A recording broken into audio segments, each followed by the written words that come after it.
इतर प्राण्यांप्रमाणेच त्यांच्यामध्ये टेरिटरी असते, प्रदेशवाद असतो. आणि हे जनरली मेल्समध्ये आढळून येतं. तर पाण्याच्या काठी तुम्ही बघितलं असेल, की बऱ्याचदा तुम्हाला मेल्स आढळून येतील, काठीवरती बसलेले, एखाद्या इमर्जंट व्हेजिटेशनवरती बसलेले वगैरे असेल. तर ते काय करत असतात, तर ते त्यांची टेरिटरी गार्ड करत असतात. त्या टेरिटरीमध्ये एखादा दुसरा मेल आला, की लगेच त्याच्याबरोबर जाऊन ते फायटिंग करायला लागतात. तर ही फायटिंग म्हणजे काय, तर ते एकमेकांच्या समोर येतात आणि ते त्यांचे कलर्स फ्लॅश करतात किंवा ते विंग्स दाखवतात, की बघ माझ्याकडे किती सुंदर कलर्स आहेत. आणि त्याच्यावरून ते दुसऱ्या मेलला एक आयडिया येते, की हा समोरचा मेल किती स्ट्रॉंग असेल आणि त्याप्रमाणे त्यांचा द्वंद्व होता. आणि याच्यामध्ये डायरेक्टली बायटिंग वगैरे अशा काहीच गोष्टी घडत नाहीत. ते जाऊन हाणामारी करत नाहीत. ते या दिखाव्यावरती त्यांना कळतं कुठला नर इथे थांबेल, कुठला नाही आणि त्याप्रमाणे ते जातात.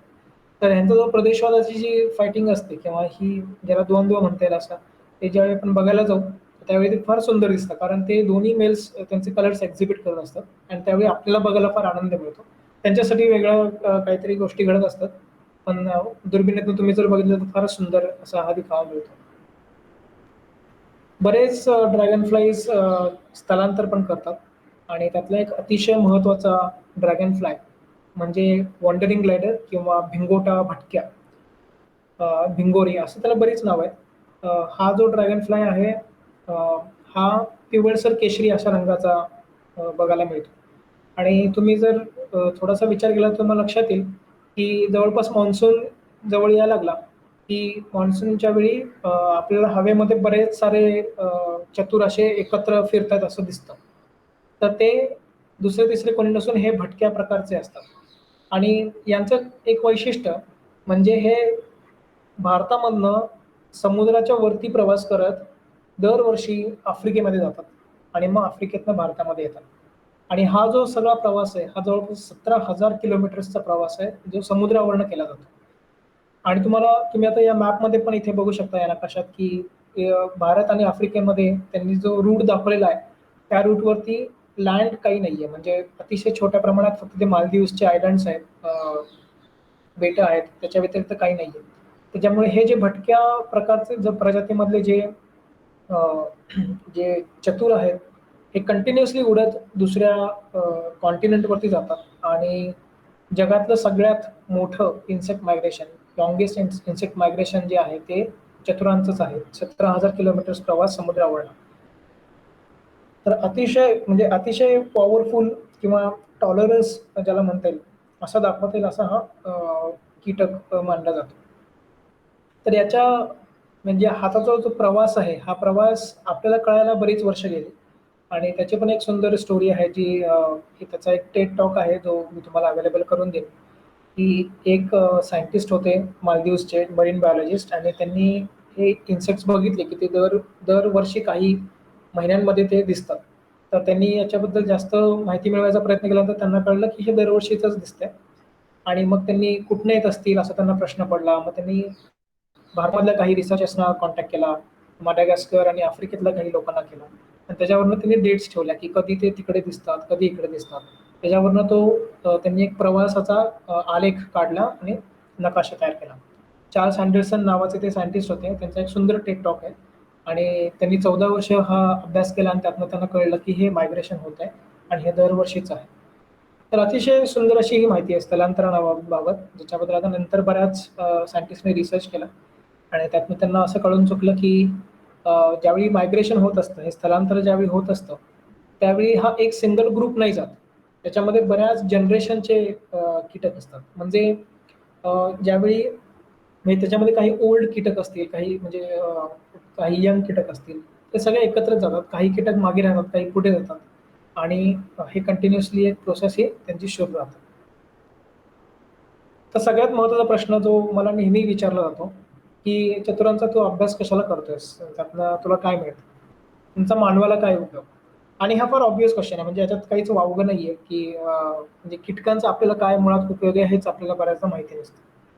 तर मी जसं तुम्हाला सांगितलं मगाशी, की चतुर हे परिसंस्थेतील कीटक वर्गातील उच्च भक्षक आहेत. म्हणजे टॉप प्रेडेटर्स ज्यांना म्हटलं जातं. ते उपद्रवी कीटकांना खातात. त्याच्यामुळे आपल्याला बेनिफिट आहे. आपल्याला येऊन ते काही चावत नाहीत. आपल्याबरोबर कानाच्या भोवती येऊन काही असा डासांसारखा आवाज करत नाहीत. त्याच्यामुळे त्याचा आपल्याला काही त्रास नाही.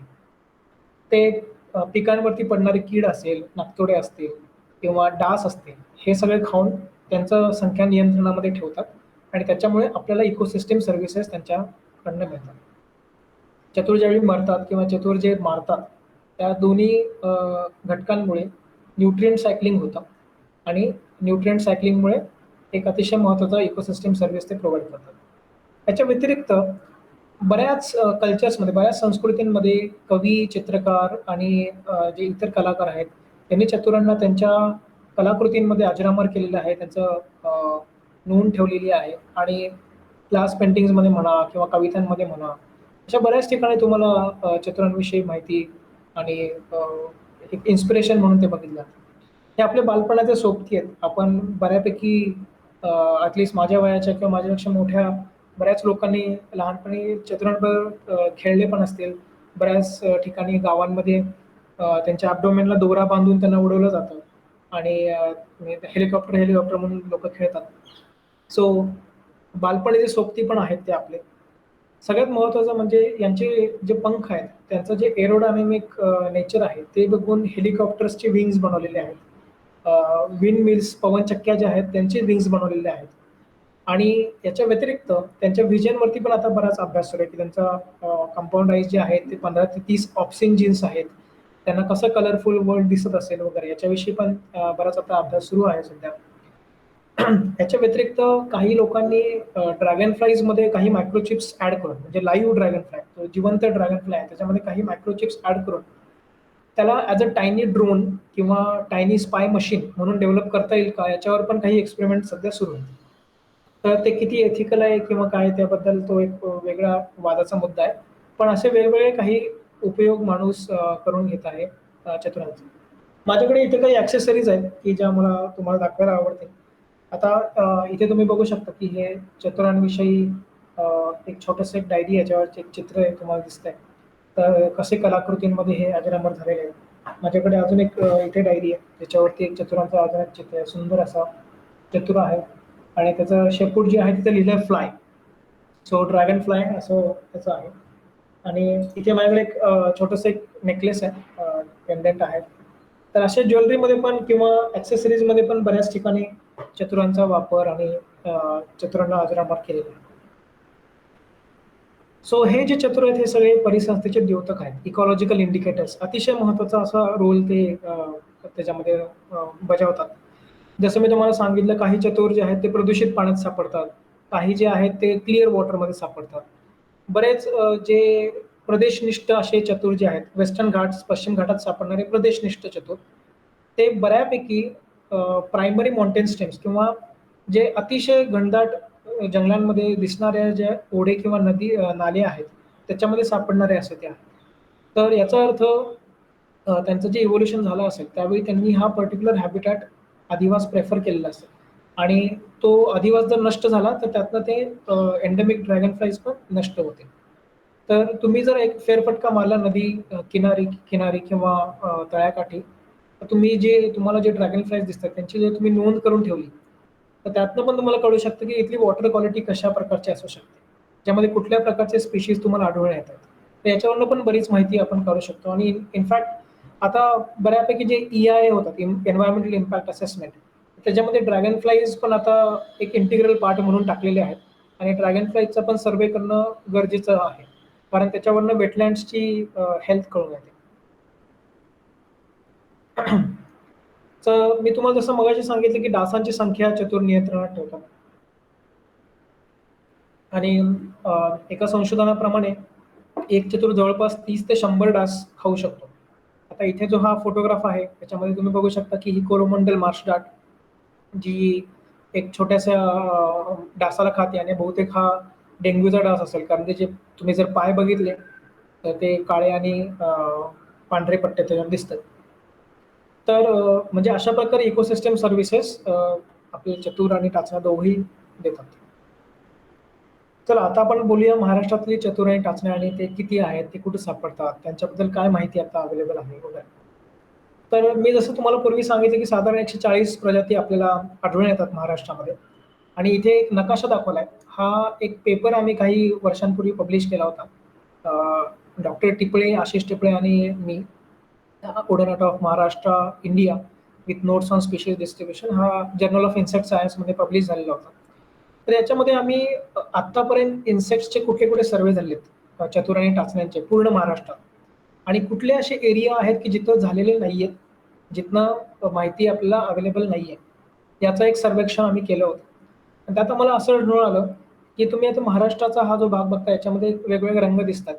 ते खरं रंग जे दिले ते बायोजिओग्राफिक झोन प्रमाणे दिलेले आहेत. जो सगळ्यात मोठा जो रंग ग्रीन कलरचा दिसतोय तो आहे डेक्कन पेनिन्सुला.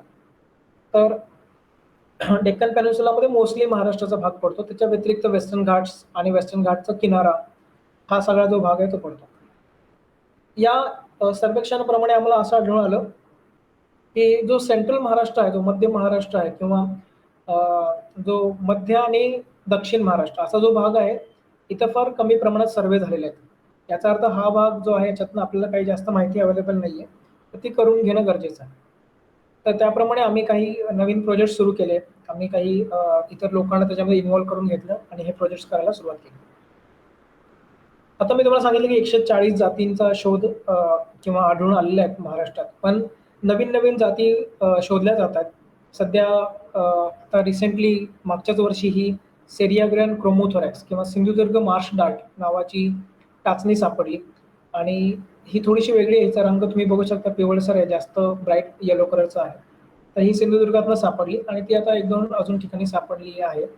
त्याच्या व्यतिरिक्त अजून एक ब्रॅडिनोपायगा कोकनेन्सिस नाकाचा कोकण रॉक ड्वेलर नावाचा अजून एक कोकणातनंच ताम्हिणी वगैरे तिथे सापडलेला आहे ड्रॅगन फ्लाय चतुर.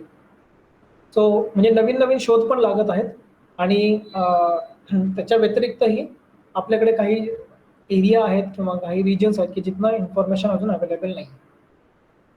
तर ही इन्फॉर्मेशन मिळणं का गरजेचं आहे, हा दुसरा प्रश्न आपण म्हणजे ऑब्व्हियस प्रश्न विचारू शकतो. तर ती गरजेचं याच्यासाठी आहे कारण जर आपल्याला माहिती नाही की तिथे काय आहे, तर आपल्याला हे पण कळणार नाही की काही वर्षांनंतर तिथे काय होतं किंवा काय असेल. आणि हा शोध आत्ता करणं गरजेचं आहे कारण बऱ्याच देशांमध्ये हे शोध कंटिन्युअसली सुरू आहेत. आपल्याकडे विशेष काही त्याच्यावर लक्ष दिलेलं नाही आहे आपण आजपर्यंत. आणि एक रिसेंटली पेपर पब्लिश झाला होता. हा मागच्या 5-1 वर्षांमध्ये पब्लिश झालेला पेपर आहे. त्यात जर्मनीमध्ये त्यांनी 25 वर्ष कंटिन्युअसली संशोधन केलं आणि प्रोटेक्टेड एरियाज जे आहेत, त्या प्रोटेक्टेड एरियाजमध्ये त्यांनी इन्सेक्टची पॉप्युलेशन, कीटकांची जी अ, अ, गणना केली 25 वर्ष कंटिन्युअसली. त्यात त्यांना आढळून आलं की मागच्या 25 वर्षांमध्ये कीटकांची जी गणना आहे ती जवळपास 75% एवढी खालावली. म्हणजे काही वर्षांपूर्वी तुम्ही जर लॅम्प लावला तुमच्या डोक्यावरचा तर एवढे कीटक येऊन तिथे बसायचे आणि आज तुम्ही लावला तर एखाद दुसरा कीटक इकडे-तिकडे भटकताना दिसतो. आणि हे काय चित्र म्हणजे कार्टून दाखवलंय म्हणून मी तुम्हाला सांगत नाहीये. ही सद्यस्थिती आहे. ही तुम्ही स्वतः पण एक्सपिरियन्स केलेली असेल, की तुम्ही समजा विचार करा, तुम्ही 10 वर्षांपूर्वी घाटामध्ये जीप घेऊन चाललाय आणि तुम्ही जीप थांबवल्यानंतर तुम्हाला आढळून येतं, की जीपच्या बोनटवरती कितीतरी इन्सेक्ट मेलेले आढळून येतात. बरोबर? आणि आज तुम्ही कार घेऊन चाललेला असाल तर तुम्हाला काहीच दिसणार नाही, की एखाद दुसरा इन्सेक्ट इकडे-तिकडे लागले. बरोबर आहे. तर याचा म्हणजे डायरेक्टली याचा रिलेव्हन्स असा, की कीटकांची संख्या अतिशय कमी राहिलेली आहे. अतिशय मोठ्या प्रमाणात त्यांचा लॉस झालेला आहे. आणि मग त्याचा काय उपयोग खरा तर त्याच्यामुळे काय होतं, की कीटक जे आहेत हे बऱ्यापैकी फूड वेब किंवा फूड चेन अन्न साखळी जी असते त्याच्यामध्ये सेकंड लेयरला येतात. पहिले असतात वनस्पती, त्याच्यानंतर येतात कीटक. तर कीटकांची संख्या कमी झाली, याचा अर्थ ती पूर्ण अन्न साखळी कोलॅप्स होते आणि पूर्ण अन्न साखळी कोलॅप्स झाली, की याचा अर्थ त्याचे जे इम्प्लिकेशन्स आहेत ते अतिशय विचित्र असे आहेत. त्यामुळे आपण खरंच इथे बसून काही सांगू शकत नाही की काय होऊ शकेल. सो या सायंटिस्ट लोकांनी हे जे 75% इन्सेक्ट पॉप्युलेशन घटली, त्याला त्यांनी एक नाव दिलं. ते म्हणले की "धिस इज इकॉलॉजिकल अपोकॅलिप्स" किंवा इकॉलॉजिकल आर्मागेडन. म्हणजेच मराठीमध्ये म्हणायचं झालं तर हा पारिसंस्थिकीय सर्वनाश आहे. म्हणजे आता आपण क्लायमेट चेंजबद्दल बोलतोय, ग्लोबल वॉर्मिंगबद्दल बोलतोय आणि आपल्याला अजूनही असं वाटतं की आपल्याकडे 10 वर्ष आहेत, 15 वर्ष आहेत आणि आपण काहीतरी नवीन टेक्नॉलॉजी डेव्हलप करू किंवा आपण काहीतरी उपाययोजना त्याच्यावर घेऊन येऊ आणि हे सगळं टळेल. पण ते तसं नाहीये. आपण ऑलरेडी एवढा लॉस केलाय. आपण 6th मास एक्सटेन्शन जे आहे, 6वं मास एक्सटेन्शन जे सुरू आहे, त्याच्यामध्ये आपण आहोत. त्यात आपण बघतोय की इन्सेक्टची पॉप्युलेशन एवढी कमी झाली आहे. लोकं सांगतात की "अरे, इकॉलॉजिकल आर्मागेडन आलंय." जग सगळं कोलॅप्स व्हायला लागले, पारिस्थितिकी सर्वनाश होतोय. तर आता तरी आपण जागा झालं पाहिजे आणि आता तरी आपण एक कुतूहलच्या नजरेने यांच्याकडे बघितलं पाहिजे. आपण अशा काही प्रॅक्टिसेस अडॉप्ट केल्या पाहिजे, की याच्यामुळे यांचा सर्वनाश होणं अ, आता तरी शक्य आहे का? म्हणजे अजून सर्वनाश टाळणं अजून तरी शक्य आहे का? ह्याचा आपण विचार करणं फार, फार गरजेचं झालेलं आहे. त्याच्यामुळे मी तुम्हाला हे कार्टून मुद्दामून दाखवलं, की ही कंडिशन फक्त आपल्याकडे नाही, हे पूर्ण जगभरात हेच सगळं सुरू आहे. आणि यांचा सर्वनाश का होऊ शकतो? चतुरांचं असं काय आहे, की ज्याच्यामुळे ते नाश होऊ शकतात? तर महत्त्वाची गोष्ट म्हणजे त्यांचे जे अधिवास आहेत, ते जर राखले नाहीत, तर त्यांचा सर्वनाश होऊ शकतो. आपल्याला माहिती आहे, की शहरीकरणामुळे पाणथळ भागांवरती किती प्रेशर आता आलेलं आहे. एकतर जलप्रदूषण वाढलेलं आहे. पाणथळ भाग हळू-हळू कमी होत चाललेत. त्यांचा एरिया घटत चाललाय. आणि बऱ्यापैकी अ, बऱ्याच लोकांचे वेगवेगळे स्वार्थ असल्यामुळे त्यांना ते नकोच आहे. त्याच्याऐवजी लँड उपलब्ध करून दिलं शहरी भागामध्ये, की त्याच्यावरती बिल्डिंग्स बांधता येतात वगैरे, वगैरे. तर त्याच्यामुळे पाणथळ भागांविषयी जी अनास्था आहे आपल्या लोकांमध्ये, ती कुठेतरी आपण जाणून घेतली पाहिजे आणि त्याच्यावरती आपण काहीतरी उपाययोजना करणं फार गरजेचं आहे. तर चतुरांमुळे काय होतं, की आपण चतुरांच्या आदिवासांबद्दल ज्यावेळी बोलतो त्यावेळी आपण नक्कीच पाणथळ भागाविषयी बोलणार आहे. त्याच्यामुळे तुम्ही ज्यावेळी लोकांना सांगता, की हे बघा चतुर आहेत, तर ते खरंच त्या पाणथळ भागाच्या इथे येतात आणि ते कळतं त्यांना कळतं, की अरे औंधमध्ये बघायला गेलं तर किती घाण दिसते ती नदी. पण तेच मुळशीमध्ये मी बघायला गेलो तर किती सुंदर दिसते नदी आणि ही सेम मुळा नदी आहे. ही मुळशीतनं येते आणि औंधच्या इथं म्हणजे पुण्यामध्ये एंटर करते आणि औंधच्या तुम्ही घाटावरती गेला तर सगळीकडे घाण आणि जलपर्णी तुम्हाला दिसेल. तेच मुळशीकडे गेला तर अतिशय सुंदर पाणी दिसेल. तुम्हाला असं वाटेल, की अरे वाह! आपण एक जाऊन डुबकी मारावी नदीमध्ये. बरोबर? तर हे जे सुरू आहे म्हणजे शहरीकरणाचा जो परिणाम होतो नदीवरती किंवा आपल्या तलावांवरती, तळ्यांवरती, तर याचा आपण विचार करणं अतिशय महत्त्वाचं आहे. जसं-जसं प्रदूषण वाढतं, जसं-जसं शहरीकरण वाढतं, तसं-तसं त्यांचा अधिवास जे एंडेमिक स्पीशीज आहेत, ज्या युनिक अशा स्पीशीज आहेत, त्यांचा अधिवास नष्ट होत जातो आणि त्याच्यामुळे ह्या गोष्टींचा आपण विचार करणं अतिशय महत्त्वाचं आहे. त्याच्या व्यतिरिक्त शेतीमधला जो रासायनिक कचरा आहे, जे केमिकल फर्टिलायझर्स, पेस्टिसाइड्स, इन्सेक्टिसाइड्स हे वापरले जातात. ते पावसाच्या पाण्याने म्हणा किंवा पाण्याच्या वाटे ते नदीमध्येच येऊन पडतात. तर त्याच्यामुळे पण नदीचं जलप्रदूषण होतं. इंडस्ट्रियल पोल्युटंट जे आहेत त्याच्यामुळे पण होतं. त्याच्या व्यतिरिक्त सगळ्यात महत्त्वाचा आता जो भाग आपण आहे तो म्हणजे क्लायमेट चेंज किंवा हवामान बदल. तर त्याचा पण जो परिणाम होतो तो इन्सेक्ट्सवरती होतोय. कारण टेम्परेचर वाढत चाललंय. आणि आपण आपल्या पद्धतीने आपली सोय करून घेतो. म्हणजे आपण टेम्परेचर वाढलं, गरम झालं तर फॅन लावतो, एसी लावतो. पण त्यांचं काय? त्यांना तर ओपन स्कायच आहे. त्यांना तिथेच राहावं लागणार आहे. तर ते जर अडॅप्ट झाले तर ते जगतील, नाही तर नाही जगणार. तर असं पण होऊ शकतं की हवामान बदलामुळे बऱ्याच स्पीशीज डिसअपिअर होतात, लोकली एक्सटिंक्ट होतात. तर तो पण एक विचार करणं अतिशय गरजेचं आहे. मग हे सगळं एवढं निगेटिव्ह मी तुम्हाला सांगितलं, तर याच्यावरनं खरंच पॉझिटिव्ह काही शक्य आहे का? शहरांमध्ये चतुरांचं संवर्धन खरंच होऊ शकतं का? तर ते खरोखरच शक्य आहे. आणि याचा आम्ही खरा अभ्यास केला पुणे शहरामध्ये आणि आता औरंगाबाद, जालना, परभणी इथे पण करत आहोत. तर पुणे शहरामध्ये मला असंही आढळून आलं, की आपल्याकडे पुण्यामध्ये काही गार्डन्स आहेत आणि त्या गार्डन्समध्ये फार चांगल्या प्रकारे पाण्याचं नियोजन केलेलं आहे. पु. ल. देशपांडे उद्यान जे आहे पुण्यामध्ये, तर ते जॅपनीज टाईपचं गार्डन आहे. तर त्याच्यामध्ये त्यांनी लेक्स केलेत, स्ट्रीम्स केलेत. तर इथे तर तुम्ही जर गेला तर तुम्हाला बरेच चतुर आढळून येतील. तुम्ही वीर सावरकर उद्यान जे पिंपरी चिंचवडमध्ये आहे, तिथे त्यांनी सीवेज वॉटर वापरलेलं आहे वॉटर हे करण्यासाठी. आणि ते अतिशय सुंदर क्लिअर असं पाणी नाहीये, पण त्यांनी ते पाणी रिसर्क्युलेट केलंय गार्डनमधनं. ज्याच्यामुळे वनस्पतींची वाढ होते आणि तुम्हाला वेगळ्या प्रकारचे चतुर तिकडे आढळून येतील. नांदेड सिटी इको पार्क जो आहे, नांदेड सिटी नावाचे मोठे रेसिडेन्शियल कॉम्प्लेक्सेस आहेत सिंहगड रोडवरती पुण्यामध्ये. तिथे पण त्यांनी इको पार्क डेव्हलप केले आहेत. काही त्यांनी तळी टाकली आहेत, काही स्ट्रीम्स टाकले. तर अर्बन गार्डन्स जे आहेत, तर ते अतिशय सुंदर प्रकारे म्हणजे चतुरांचे संवर्धनाचे पॉइंट्स होऊ शकतात. जर ते व्यवस्थित डेव्हलप केले तर आणि व्यवस्थित मॅनेज केले तर. जर कोणीसुद्धा पर्यटक येऊन कचरा टाकतात, प्रदूषण करतात, तर ते शक्य होत नाही. त्याच्यामुळे जरी शहरीकरण होत असेल, तरी शहरीकरणामध्येच आपण छोटे-छोटे आयलंड्स करू शकतो. हॅबिटॅट आयलंड्स, की जिथं ड्रॅगन फ्लाईज आणि डॅमसेल फ्लाईजचं संवर्धन होऊ शकतं. जिथं पाणी राहू शकतं. कारण त्यांचं संवर्धन पाण्यामुळे शक्य आहे. तर पाणी जिथं राहील अशा ठिकाणी आणि जिथं पाणी असेल तिथं इतरही बायोडायव्हर्सिटी वाढते. पक्षी येतात, मायग्रेटरी बर्ड्स पण येतात तिथे. त्याच्या व्यतिरिक्त इतर बरेच प्राणी, पक्षी तिथे येतात पाण्यामुळे आणि त्याच्यामुळे एक बायोडायव्हर्सिटी डेव्हलप होते, बूस्ट अप होते आणि इकोसिस्टम्स डेव्हलप होत राहतात. तर हे शक्य आहे, शहरांमध्ये पण शक्य आहे. फक्त व्यवस्थित मॅनेज करता आलं पाहिजे, नियोजन करता आलं पाहिजे आणि कळलं पाहिजे की नक्की काय करायचं. तर मराठवाड्यामध्ये आता आमचा एक सध्या रिसेंटली प्रोजेक्ट सुरू आहे.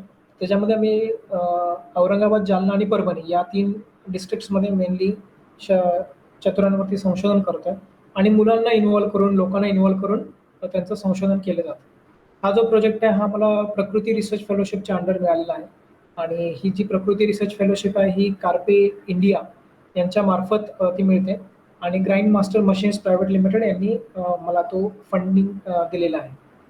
तर हे 3 डिस्ट्रिक्ट आम्ही का घेतले मुळात? कारण मी जो 2015 मध्ये जो रिसर्च पब्लिश केला होता, जो तुम्हाला मी महाराष्ट्राचा जो मॅप दाखवला, तर त्यात तुम्ही बघू शकता की मराठवाडा जो आहे, सेंट्रल महाराष्ट्र जो आहे, त्याच्यामधनं अतिशय कमी डेटा उपलब्ध आहे. त्याच्यामुळे आम्ही असा विचार केला की आपण मग मराठवाड्यात जाऊन जास्त डेटा उपलब्ध करून देऊ. म्हणजे मग तो जो नॉलेज गॅप आहे तो पण एक कुठेतरी आपल्याला कमी करता येईल. आणि याच्या व्यतिरिक्त महत्त्वाची गोष्ट म्हणजे एकटा माणूस सगळीकडे जाऊ शकत नाही आणि सगळीकडे जाऊन मॅपिंग करू शकत नाही. त्याच्यामुळे तुमच्या आमच्यासारख्या बऱ्याच लोकांची त्याला मदतीची गरज असते. ज्याला आपण सिटिझन सायंटिस्ट म्हणतो. त्या सर्व लोकांनी एकत्र येऊन जर केलं, तर अतिशय सोपं पडतं. मग हे करणं सोपं असतं. आता मी तुम्हाला लेक्चर दिलं, तुम्हाला बरीच माहिती कळली. तुम्ही ड्रॅगनफ्लायज, डॅमसेलफ्लायज आता वेगळे डिस्टिंग्विश करू शकता. तुम्हाला थोडी इन्फॉर्मेशन अजून मिळाली आहे. मी तुम्हाला अजून थोडं लिटरेचर दिलं, तर तुम्ही बाहेर जाऊन तुम्ही आयडेंटिफाय पण करू शकाल.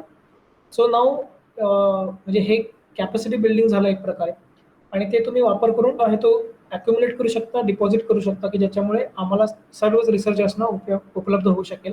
पुढे जाऊन कन्झर्वेशनच्या दृष्टिकोनातून पण फार महत्त्वाची अशी तो भूमिका बजावतो. तर मराठवाड्यातल्या चतुरांमध्ये आम्ही काय करतोय, की हा सर्वप्रथम प्रकल्प आहे मराठवाड्यातल्या चतुरांवरती. 3 जिल्ह्यातून आजपर्यंत आम्ही जवळपास एक 50 प्रजातींची नोंद केली आहे. म्हणजे महाराष्ट्राच्या दृष्टिकोनातून बघायचं झालं तर 1/3 एवढं आमचं झालेलं आहे. आम्ही वर्कशॉप्स घेतोय तिथे जाऊन, लोकसहभागातून विज्ञानाचा प्रसार करत आहोत आणि या प्रोजेक्टमध्ये लोकल बरीच लोकं समावेश झालेली आहेत आणि ते आता चतुरांच्या संवर्धनासाठी पण मदत करतात.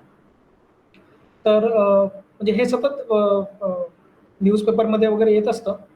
बऱ्याच ठिकाणी आम्ही जे रिसर्च करतोय ते सगळं येत असतं आणि त्यातनं पण बऱ्याच लोकांना इंटरेस्ट निर्माण होतो आणि ते येतात आणि विचारतात, की आम्ही काय करू शकतो? तर आता हे जे ओडोनॉटॉलॉजी आहे, चतुर्शास्त्र जे आहे, त्याच्यामध्ये जगाच्या तुलनेत आपण कुठे आहोत? आपल्याकडे काय आहे, काय नाही? आपल्याकडे जवळपास 400 ते 450 जातींबद्दल इत्थंभूत माहिती उपलब्ध आहे. अतिशय सुंदर अशी नॅचरल हिस्ट्री आणि टॅक्सॉनॉमीची माहिती उपलब्ध आहे. काही छान पुस्तकं आहेत. संशोधकांचं एक छान नेटवर्क आमचं तयार आहे. त्याच्यामुळे या सगळ्या गोष्टी छान आहेत. काय नाही आहे आपल्याकडे? तर चतुरांवरती जो सिस्टमॅटिक रिसर्च झाला पाहिजे, लाँग टर्म मॉनिटरिंग झालं पाहिजे. हवामान बदलाचा, प्रदूषणाचा काय परिणाम होतो, ते आपल्याला अजून जास्त माहिती नाही. त्यांच्या संवर्धनासाठी काही योजना आहेत का? किंवा ते खरंच करणं गरजेचं आहे का? याची एक जाण आपल्याकडे नाही. मराठीमध्ये चतुरांवरती साहित्य नाही. चतुरांना मराठी नावे नाहीत. त्यामुळे या गोष्टीवरती सध्या आम्ही प्रयत्न करून मराठीतून जेवढे टॉक देता येतील किंवा लिहिता येईल, त्याचा पण आम्ही प्रयत्न करतो. तर शेवटचा जो प्रश्न आहे, की बरं ठीक आहे, आता हे सगळं ऐकलं छान आहे, पण मग मी काय करू याच्यातनं? तर तुम्ही सिटिझन सायंटिस्ट बनू शकता, लोकवैज्ञानिक बनू शकता. जसं मी तुम्हाला सांगितलं, की तुम्ही आता ऑलरेडी तुमची कॅपॅसिटी बिल्ड झाली असेल, तुम्हाला कळलं असेल. तुम्ही अजून थोडी माहिती मिळवून तुम्ही समजा कुठे वेटलँडवर ठिकाणी गेला, तर सिम्पली फोटोग्राफ्स घेऊन तुम्ही आमच्या आय नॅचरलिस्ट प्रोजेक्टवरती ते डिपॉझिट करू शकता. मग ती माहिती सगळ्यांनाच उपलब्ध होते. मग आम्ही सांगतो, की हां, हे बरोबर आहे, हे चुकीचं आहे वगैरे, वगैरे. आणि लाँग टर्म डेटा सेट जो आहे तो क्रिएट होत जातो. तर ह्याच्या ज्या लिंक्स आहेत त्या मी डिस्क्रिप्शनमध्ये टाकलेल्या आहेत. तुम्ही ते बघू शकता आणि त्या ॲक्सेस करू शकता. तुम्हाला त्याबद्दल काही क्वेरी असेल तर तुम्ही मला परत रिप्लाय करा. मी तुम्हाला रिप्लाय बॅक करतो. ड्रॅगनफ्लाय साऊथ एशिया नावाची एक मोठी कम्युनिटी आम्ही डेव्हलप केली आहे मागच्या काही वर्षात, मागच्या 15 वर्षात. आणि हा एक Facebook ग्रुप आहे आणि याच्यामध्ये जवळपास 8,000 मेंबर्स आहेत, 12 ॲडमिन्स आहेत. मी त्यापैकी एक ॲडमिन आहे. आणि ड्रॅगनफ्लाय साऊथ एशिया मार्फत आम्ही आजपर्यंत जवळपास 13,000 डेटा रेकॉर्ड्स तयार केलेले आहेत. आणि आम्ही बऱ्याच इतर ऑर्गनायझेशनबरोबर कोलॅबोरेट करतो आणि म्हणजे पार्टनर म्हणून कोलॅबोरेट करतो आणि आम्ही वर्कशॉप्स घेत असतो. लोकांची कॅपॅसिटी बिल्ड करत असतो आणि त्यातनं सिटिझन सायन्स प्रमोट करत असतो. सो फायनली एम हेच आहे, की ड्रॅगनफ्लायजबद्दल जास्तीत जास्त माहिती उपलब्ध करून देणं आणि ती मिळवणं आणि त्यातनं आपण पुढे जाऊन काहीतरी मोठे प्रोजेक्ट्स किंवा कन्झर्वेशन ओरिएंटेड अशा काही ॲक्टिव्हिटीज आपण खरंच करू शकतो. जो आय नॅचरलिस्ट प्रोजेक्ट जो आहे आमचा, तर त्याच्यावर आता 3,500 ऑब्झर्वेशन्स आहेत आणि या नकाशात तुम्ही बघू शकता की जिथे जर रेड मार्क्स आहेत तिकडनं ऑब्झर्वेशन्स आलेले आहेत. तर इव्हन अंदमान निकोबार आयलँड्स म्हणा, श्रीलंका, म्यानमार या भागातनं पण काही ऑब्झर्वेशन्स येतात. काही लोकं तिथनं पण असोसिएटेड आहेत आणि तुम्हाला जर या प्रोजेक्टवरती तुमची इन्फॉर्मेशन टाकायची असेल, तर काय करायचं नाही, सिम्पली तुम्ही तुमच्या स्मार्टफोनने एक फोटो घ्या ज्या कुठल्या ड्रॅगन फ्लायचा तुम्हाला वाटतोय आणि तुम्ही या प्रोजेक्टवरती अपलोड करा. आणि अपलोड केल्यानंतर मग जे मॉडरेटर्स असतात ते येऊन तुम्हाला सांगतात की हा ही स्पीशीज आहे, ही ती स्पीशीज आहे. त्याच्या व्यतिरिक्त आमचा फेसबुक ग्रुप आहे तो तुम्ही जॉईन करा. त्यातनं पण बरीच माहिती कळते. आमचा एक WhatsApp ग्रुप पण आहे, तो पण तुम्ही जॉइन करू शकता. या सगळ्यांच्या लिंक्स आणि माहिती मी तुम्हाला डिस्क्रिप्शनमध्ये देईन. आता चतुरांच्या संवर्धनासाठी तुम्ही ॲज अन इंडिव्हिज्युअल काय करू शकता, तर तुम्ही म्हणजे काही महत्त्वाच्या गोष्टी आहेत, की ज्या अगदी जनरल पण आहेत. जलप्रदूषण टाळू शकता. टुरिझमच्या ठिकाणी जाऊन किंवा सुंदर ठिकाणी जाऊन प्लीज कचरा करू नका. हवामान बदल जे आहेत, क्लायमेट चेंजबद्दल जागृत व्हा, त्याप्रमाणे कृती करा. तुम्ही ऑर्गॅनिक साबण वापरू शकता, ऑर्गॅनिक शॅम्पू वापरू शकता, ऑर्गॅनिक डिश वॉशिंग मशीन वापरू शकता वगैरे, वगैरे. तर म्हणजे जेवढं तुम्ही जलप्रदूषण तुमच्या साईडने कमी करता येईल तेवढा प्रयत्न करा. तुम्ही चतुरांचं निरीक्षण करा. इतरांना उद्योग करा, उद्योग करा त्यांचं निरीक्षण करण्यासाठी. तो डेटा तुम्ही सबमिट करा आणि त्यातनं पण तुम्ही बरीच हेल्प आम्हाला करू शकता. तर धन्यवाद मला वेळ दिल्याबद्दल आणि माझं सगळं तुम्ही ऐकून घेतल्याबद्दल. माझे काही स्पॉन्सर्स आणि जे ऑर्गनायझेशन्स आहेत त्यांचे लोगो मी इथे टाकलेले आहेत. मी तुम्हाला जे काही स्लाइड्स दाखवल्या त्यातल्या बऱ्याच ज्या स्लाइड्स आहेत त्या पूर्वीचा आमचा इंटरनॅशनल ड्रॅगन फ्लाय फंडचा एक प्रोजेक्ट होता जर्मनीवरनं, जो पुण्यामध्ये आम्ही केला.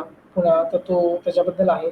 कार्पे ग्रँड मास्टर मशीन आणि प्रकृती रिसर्च फेलोशिप यांची पण मदत आम्हाला बरीच झालेली आहे. ड्रॅगन फ्लाय साऊथ एशियाचं नेटवर्क जे आहे अतिशय स्ट्रॉंग आहे. तुम्ही इथं कनेक्ट झाला तर तुम्हाला बरीच माहिती मिळू शकेल. आणि माझा स्वतःचा जो लॅब ग्रुप आहे त्याला मी चतुर उल्लू लॅब असं नाव दिलेलं आहे. तर त्याचा लोगो इथे आहे. कारण मी ड्रॅगन फ्लायज आणि आउल्स या दोन्ही टॅक्सावरती काम करतो. तर त्याची वेबसाईट पण आहे चतुरुल्लू.in.